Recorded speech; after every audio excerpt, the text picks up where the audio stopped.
Hi, I'm Savannah Miller, and this is the story of how my father threw me out like garbage the moment my grandfather disappeared. He thought I was powerless, a parasite living off scraps. But when Grandpa came back, everything changed. The night it all fell apart smelled like damp earth and pine needles. It was a Tuesday in October.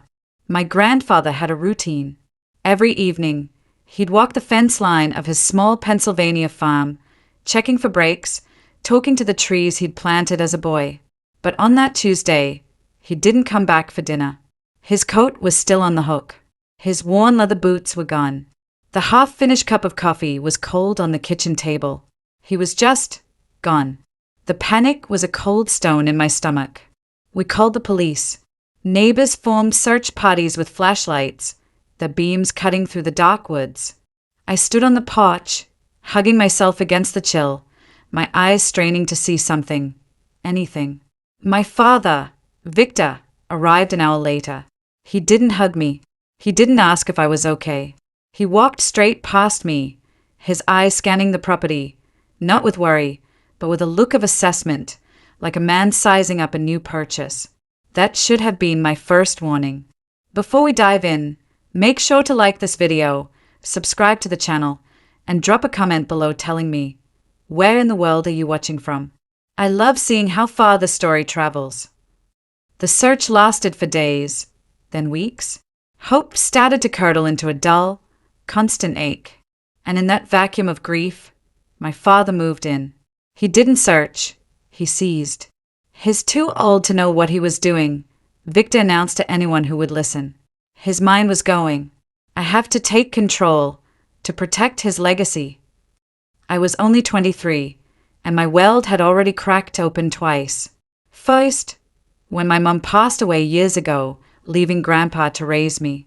And now, with Grandpa gone, the second crack was splitting my life in two. Less than a month after Grandpa vanished, my father called a meeting at the farm. He sat at the head of the big oak dining table where Grandpa and I had eaten thousands of meals. A lawyer I didn't recognize sat beside him. My aunts and uncles were there, their faces a mixture of confusion and pity. Victor cleared his throat, holding up a document. Given the circumstances, he said, his voice dripping with false solemnity, we have to proceed with my father's last known wishes. This is an interim will. It names me the sole executor of the estate until he is officially declared deceased. I felt a wave of nausea. Grandpa would never do that. He trusted me. We were a team. The lawyer droned on about assets and liabilities. I barely heard him. I was watching my father's face. He was enjoying this. The power. The control. When the lawyer finished, my father turned his cold eyes on me. He sneered, a small, ugly twist of his lips. Of course, there's the matter of Savannah. All eyes in the room shifted to me.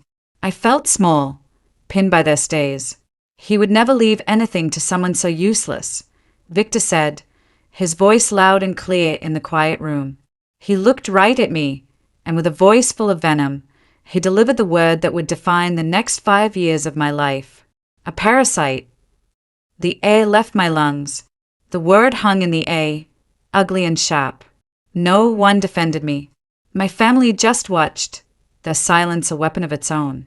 You've been living off him your whole life, he continued, warming to his theme. Your apartment, your car, your education, all funded by an old man you claim to love. Well, the free ride is over. He pointed a thick finger toward the door. Get out. Pack a suitcase. You're done here. I stared at him, my heart hammering against my ribs. I looked at my aunts, my uncles. They looked down at their hands, at the table, anywhere but at me. In that moment, I wasn't just grieving my missing grandfather. I was grieving my entire family. I walked out of that room with nothing but the echo of his word ringing in my ears. Parasite. He made sure it stuck. My grandfather was more than my guardian. He was my anchor. After my mum died, he was the one who taught me how to change a tire and how to bake her famous apple pie. He'd sit with me for hours while I did my homework, his quiet presence a source of unshakable strength. He taught me that resilience wasn't about being hard, It was about being kind, even when the world was not. He believed in me. My father, Victor, never had. He'd always seen me as a burden, an inconvenient reminder of a wife he barely seemed to miss. With Grandpa gone, he finally had the chance to erase me completely. The day after he threw me out, the real betrayal began. I went to the bank to withdraw some money from the joint account Grandpa had set up for me. The account was frozen. A note from the new executor, my father, blocked all access. I tried to call him, but he didn't answer. Next, I went to my apartment, the one Grandpa had helped me get a lease on. My key wouldn't turn in the lock. A small, white eviction notice was taped to the door, citing non-payment of rent. My father had called the landlord and cancelled the arrangement. All my belongings were inside. My car, a reliable old sedan Grandpa had given me for my 18th birthday, was gone from its parking spot. I found out later that Victor had it towed and sold it for scrap. It wasn't worth much, but it was mine. It was freedom. And he took it. The worst part was the lies. He systematically dismantled my reputation with the family. I'd call my aunt, and she'd be hesitant, her voice strained. Victor told us you were making demands. Savannah, that you were unstable. I'd try to explain, but the seeds of doubt were already planted. He painted me as a greedy, ungrateful girl who was trying to steal from a confused old man. He made them believe I was the villain, and they chose the easiest story. They chose him. At 23 years old, I was utterly alone. I had one suitcase of clothes and $100 in my pocket. My first night of homelessness was spent on the couch of a college friend. I remember lying there in the dark, listening to the hum of her refrigerator and replaying his voice in my head. Asterisk Parasite. Useless. Asterisk. I cried until my eyes were swollen shut, not just for my missing grandpa, but for the family that had discarded me so easily. I was grieving the loss of everything I had ever known. The first few years were a blur of exhaustion and humiliation. I got a job at a 24-hour diner on the edge of town, working double shifts to save up for a security deposit on a room somewhere, anywhere. I served coffee to truckers at 3 a.m. and cleaned grease traps until my hands were raw. My pride was a stubborn, bitter thing. I would rather starve than call my father and beg. The isolation was the hardest part. Family events became things I only saw on social media. My cousin's wedding photos popped up on my feed. Everyone was there, smiling, celebrating. I wasn't invited. Then came Christmas, birthdays, summer barbecues. Each event was a fresh sting, a reminder that my family had a hole where I used to be, and they had all agreed not to notice it. One year, on what would have been Grandpa's birthday, I couldn't stand it anymore. I drove my friend's borrowed car to my aunt's house, where I knew they were all gathered. I just wanted to see them. I just wanted to feel like I still belonged. I walked up to the front door and knocked. My father answered. The warm sounds of laughter from inside died the moment he saw me. His face hardened into a mask of disgust. "What do you want?" he asked, blocking the doorway with his body. I just wanted to come," I whispered, my voice trembling. "It's Grandpa's birthday." He looked at me, up and down, taking in my cheap coat and tired eyes. "Parasites don't belong at the table," he said, his voice low and cold so only I could hear. He shut the door in my face. I stood there on the porch for a full minute, frozen. The humiliation was so intense it felt like a physical blow. I could hear the party starting up again inside. I walked back to the car, my whole body shaking, and swallowed the shame. But as I drove away, something shifted inside me. The hurt was still there, a deep, gaping wound. But beside it, a tiny, hard seed of determination began to grow. He would not break me. I would not let his word be the final word on who I was.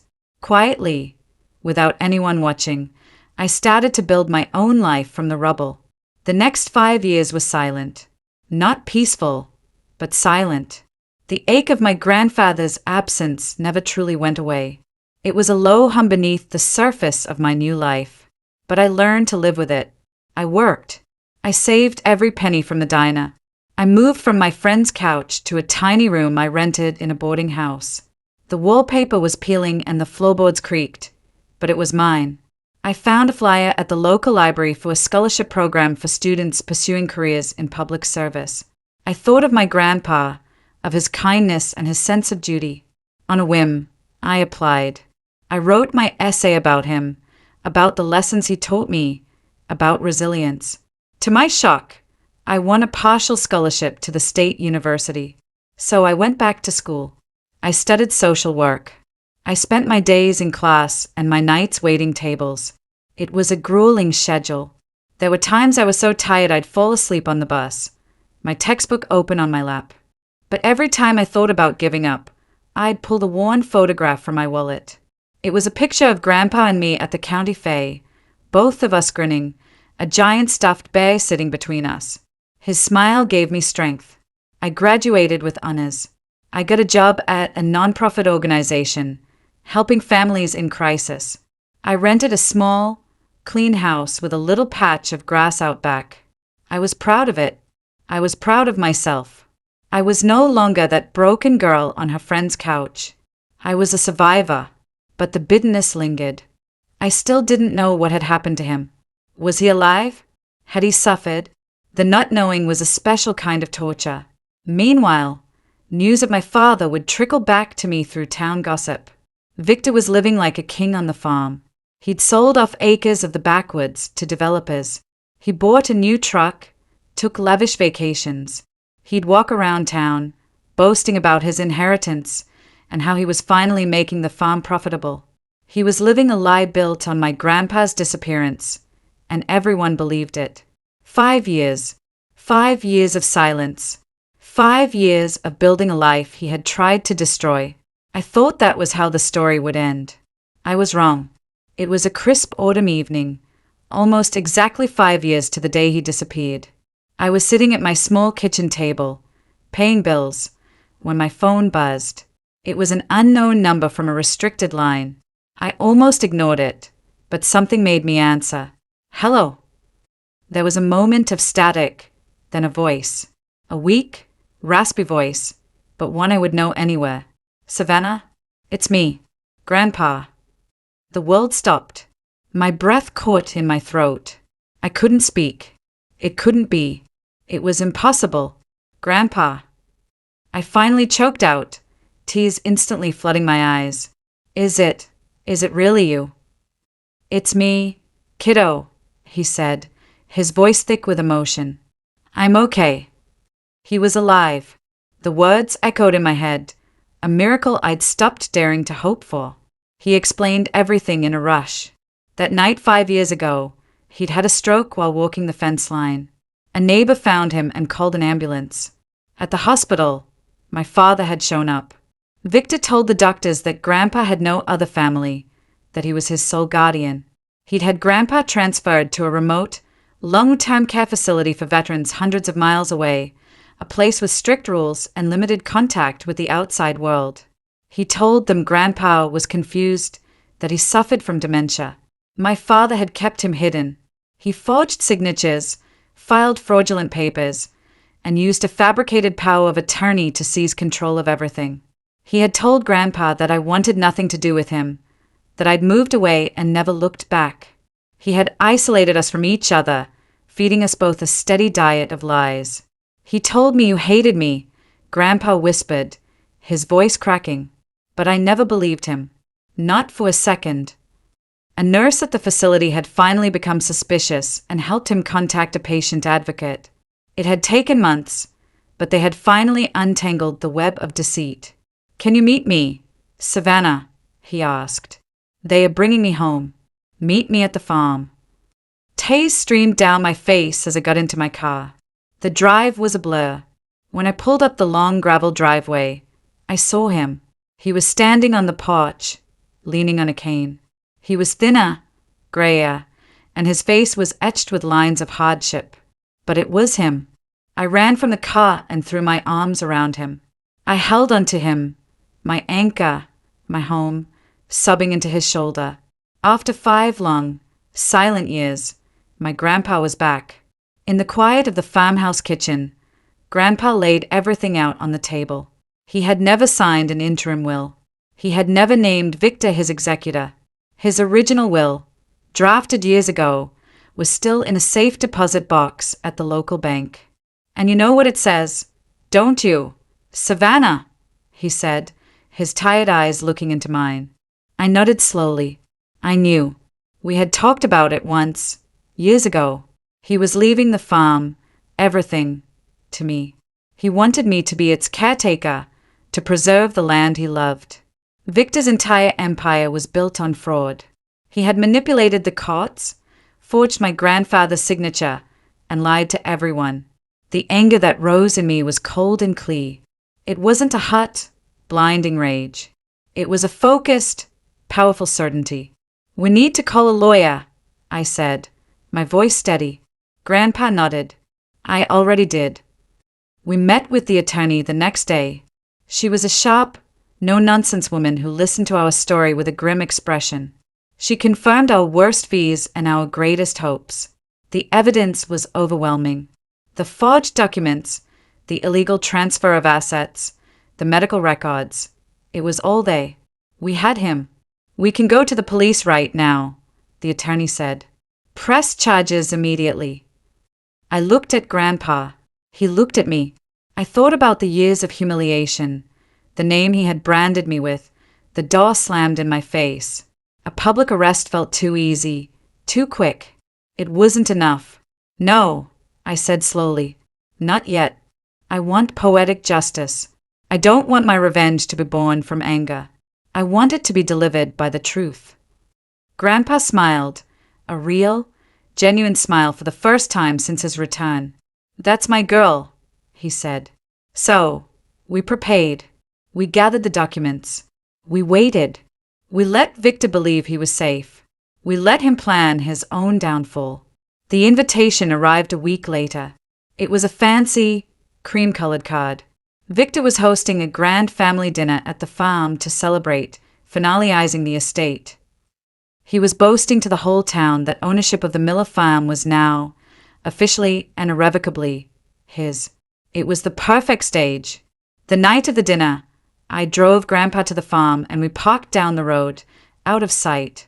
I felt a strange calm settle over me. I wasn't a frightened girl anymore. I was a woman who knew her own worth, a worth that had nothing to do with my family's approval. We waited until we knew everyone would be there. Then, we walked up the driveway. Through the big dining room window, I could see them all. My father, standing at the head of the table, a glass of champagne in his hand, his face flushed with arrogance. My aunts, uncles, and cousins, all listening, all smiling. They were toasting to his success, to my erasure. Mid-toast, just as Victor raised his glass high, Grandpa pushed open the front door. He walked in, his cane tapping a steady rhythm on the hardwood floor. A collective gasp sucked the air out of the room. Laughter died in throats. Forks clattered onto plates. My cousin dropped a wine glass, and it shattered on the floor, the red liquid spreading like blood. Victor's face drained of all color. He looked like he had seen a ghost. His jaw hung open, the champagne glass slipping from his fingers and crashing onto the table. Grandpa walked slowly to the head of the table and stood opposite his son. His voice, though frail, filled the dead silence of the room. "This farm," he said firmly, his gaze unwavering. "This house, this land, it was never yours to steal." Right on cue, Grandpa's attorney stepped into the room, a leather briefcase in her hand. She walked to the table and placed it down with a solid thud. The family stayed, their faces a canvas of shock and confusion. "Victor Miller," the attorney said, her voice crisp and professional, "for 5 years, you have acted as the executor of this estate based on fraudulent documents."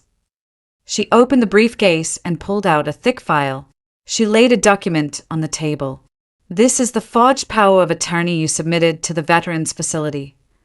She laid down another. "These are the forged signatures on the financial transfers." With each new paper, another layer of my father's lies was peeled away in front of the family that had enabled him. He stammered, his eyes wide with panic. This is ridiculous. He's not well. He doesn't know what he's saying. Oh, I know exactly what I'm saying, Grandpa cut in. The attorney then produced the final document, Grandpa's original, notarized will, signed and dated years before he ever got sick. She read the key passage aloud, the one that left the entire estate, without condition, to his granddaughter, Savannah Miller. The silence was deafening. I had stayed quiet, sitting beside my grandfather, letting the truth do the work. Now, I stood up. I looked directly at my father, the man who had called me useless, who had thrown me away. And then I looked around at every single family member who had watched him do it. Finally, I spoke. My voice wasn't loud, but it was clear and steady. 5 years, I said. For 5 years, you called me a parasite. But the truth always outlives the lies. The relatives sat stunned. Their gazes shifted from me, to my father, to my grandfather. They had chosen a side 5 years ago, and they were just now realizing they had chosen the wrong one. My father stumbled for excuses, his words tripping over each other, but it was useless. The truth was on the table for everyone to see. The fallout was swift. Victor was removed as executor immediately, and the county sheriff, who had been waiting discreetly outside, came in to inform him that he was under investigation for fraud, forgery, and elder abuse. He was escorted from the house he thought was his grand dinner party turning into the scene of his public humiliation. As I inherited the farm, my grandfather and I began the slow work of restoring what Victor had neglected and sold off. We planted new trees where he had cleared them. We repaired the fences he had let fall into disrepair. We were a team again. I didn't gloat. I didn't send a single "I told you so" message. Revenge had never been the point. Justice was. A week later, my aunt called, her voice full of fake sympathy and regret. Others followed, offering flimsy apologies, trying to rewrite history. I listened patiently to each one. When they were done, I said the same thing to all of them. I turned to the family still gathered in shock in that dining room, and my words were for them, too. You abandoned me when he was gone, I said, my voice quiet but unyielding. You chose to believe the liar because it was easier. I don't hate you, but I choose peace, and I'm choosing it for him, I said, looking at my grandpa, not for you. The silence in that room was louder than any shouting match could ever be. It was the sound of bridges burning, not with fire and rage, but with the cold, quiet finality of truth. They had made their choice 5 years ago. Now, I was making mine. They called me a parasite, but Grandpa always knew I was more. He knew I was a seed, waiting for the right time to grow. Sometimes, the quiet years of struggle are what give you the deepest roots. And sometimes, those roots are strong enough to break through concrete. The years they underestimated me were the very years I was becoming unbreakable. Time will always reveal who you really are.